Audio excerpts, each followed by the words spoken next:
Hi guys! For today's video ay papakita ko sa inyo yung kaganapan ng birthday ni Ate Mary. Nag-boodle fight lang kami dyan. Nagluto kami ng pansit at ng fried chicken. Tapos nagawa lang kami ng cake. May soft drinks din. Yan lang yung kaganapan ng birthday niya. Si Ate Mary yung bagong kasamahan namin dito. Ilang months pa lang siya. Pero syempre first time niya magbe-birthday na malayo sa pamilya niya. Kaya ipaparanas natin na kahit malayo siya, may pamilya siyang malapit na kami yun. Ayan guys, pagpasensyahan nyo na yung boses ko dahil sobrang sama ng pakiramdam ko ngayon. Medyo late na tong video to kaya ipinupush kong papost.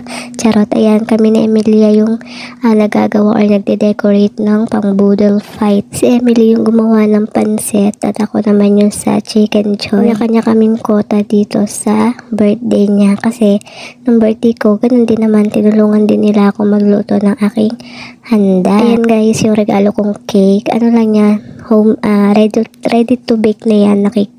Kasi wala namang kaming time para makabili ng cake talaga. Kaya kami na lang yung nagluto. Masarap naman yung cake na yan eh.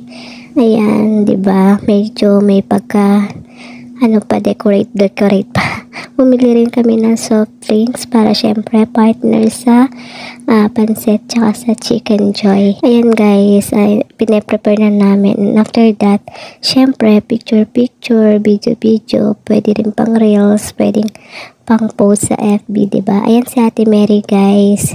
Akala niya dyan pinipicturean ko siya pero hindi niya alam. Binibidyohan ko talaga siya. Minsan siya yung lagi kong binibidyohan na hindi niya alam. Tsaka ginugulat ko siya din lagi.